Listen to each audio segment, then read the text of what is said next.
Welcome back to the fair, everyone. Alright, let's go ahead and fare us well, shall we? Let's see, let's continue exploring. What's this? Here's a merchant selling sturdy blue trousers. Hey, he's Levi. Oh, you get it? His last name is Levi, and Ah. he's selling blue trousers. What do you think of the quality of my wares, sir? They seem most durable, but I doubt that men will care to trade their comfortable hose for trousers. I may yet find a market for them. Time will tell. I have to agree with Robin Hood. I never found blue jeans that comfortable. They're kind of stiff. I do. I like them. I generally prefer just regular slacks. They feel more comfortable than jeans. I mean, jeans are alright, but It anyway. depends. It really depends. Anyway, obviously the sturdy blue pants of stiff material. See, he prefers the comfort and freedom of his woolen hose over trousers. I don't know. I mean, jeans are alright. I just don't find them as comfortable as regular pants. Oh, here's a man who is careless with his purse. I'd advise you, sir, to take more care with your purse. Oh, what? Oh, thank you. And I think this person who I accidentally talked to before is, he has the look of a pickpocket eyeing off the purse of the man near him as a cat would eye a mouse.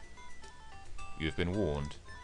I've not forgotten. Ah, crud, he doesn't Oh, because you talked to him before. repeat what he said before. Oh, It well. was just basically Robin Hood saying, you're not thinking of sticking your fingers in that guy's purse, are you? And this guy's like, oh, no, I wouldn't dream of such a thing.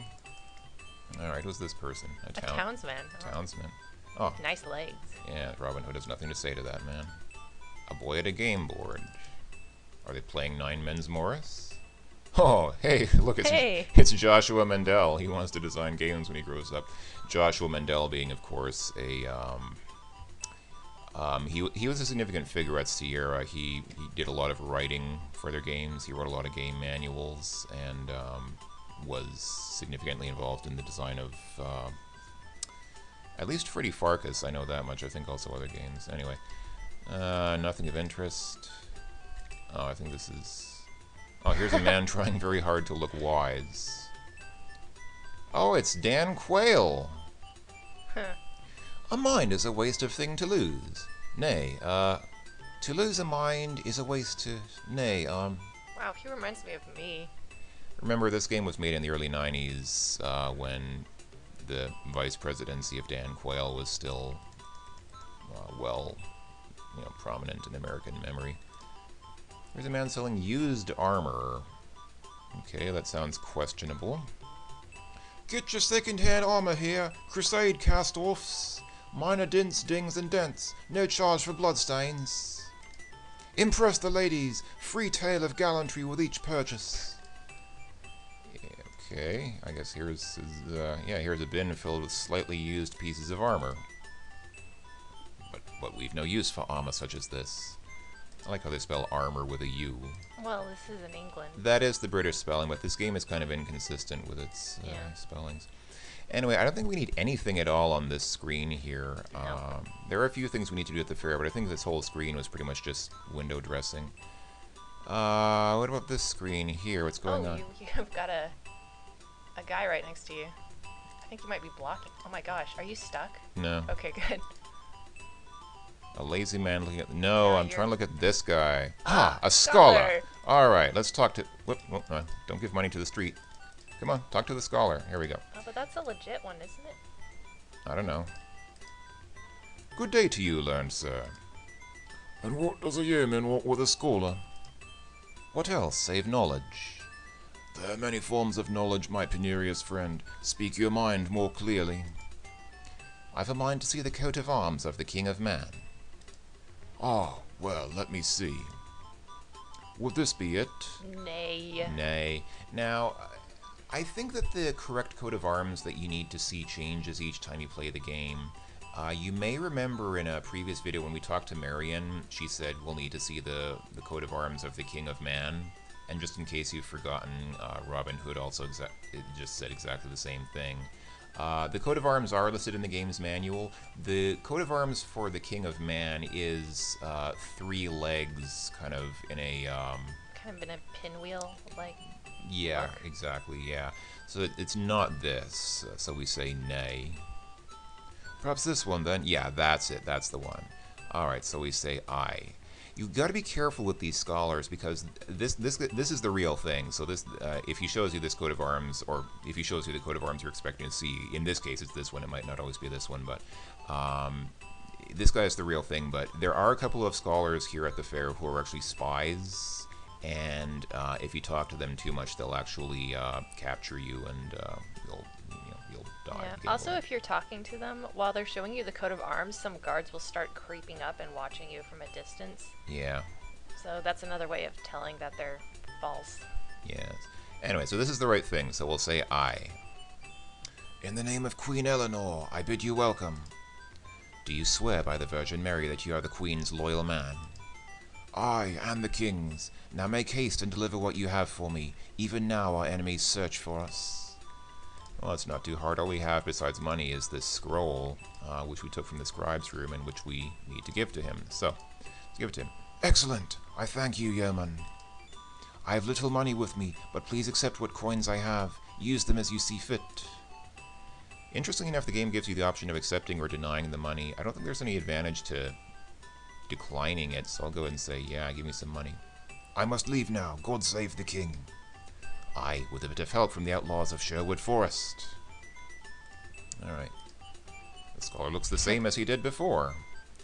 So how much money did he give us?